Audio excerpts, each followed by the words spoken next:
யோகன்னா இல்லைன்னு சொல்லியாச்சு எல்லா இடத்துலையும். இப்போ இந்த படம் இல்லை. ஆமாம், துப்பறியும் ஆனந்தன் கூட இல்லை. இல்லை, சூர்யா வச்சு தான் அடுத்த படம் பண்ணுறேன். பட் அது வேற ஒரு படம் ஆக்சுவலாக. அது இன்னும் அனௌன்ஸ்மெண்ட் வரும். என்னுடைய டார்கெட்டும் அதுதான். அவர் கூப்பிட்டாருன்னா கண்டிப்பாக நான் ஓடிடுவேன். பட் என்னென்னா இப்போ பிஸியாக இருக்கிறதுனால அடுத்த வருஷம் நடக்கும்னு நினைக்கிறேன் அந்த ப்ராஜெக்ட். அதான் அது கரெக்டு. ஒரு டைரக்டர், ஒரு மியூசிக் டைரக்டர்னு நான் பார்க்க முடியாதுனால அப்படி.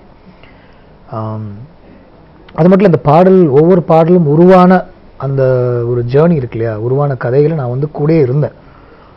வரிகள் எழுதி அதை வந்து அவர் வந்து வாய்ஸ் ரெக்கார்ட் பண்ணி அதை அந்த வாய்ஸ் அதுக்கப்புறம் வெறும் வாய்ஸை வச்சு அவர் மியூசிக் ரெக்கார்ட் பண்ண அந்த ப்ராசஸில் ஒவ்வொரு இன்ஸ்ட்ருமெண்ட்டும் ஆட் ஆகும்போது நான் கூட இருந்தேன்.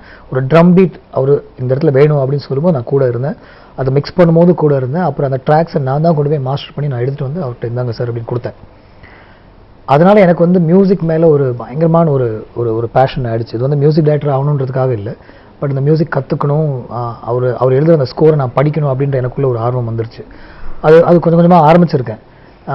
அது மட்டும் இல்லை, அவர் நம்ம அவ்வளோ அவருடைய பாடல்கள் கேட்டு ரசித்து வந்த ஒருத்தரோடு நான் ஒர்க் பண்ணிகிட்டு இருக்கேன்னு எனக்கு நினைக்கும் போது உண்மையிலே லைஃப்பில் நம்ம ஒரு பொசிஷனுக்கு வந்துட்டோம். இது வந்து நான் ஒரு பந்தாவாக சொல்ல, உண்மையிலே லைஃப்பில் வந்து ஒரு பொசிஷன் வந்துட்டோம் அப்படின்னு நினச்சேன் நான் கண்டிப்பாக.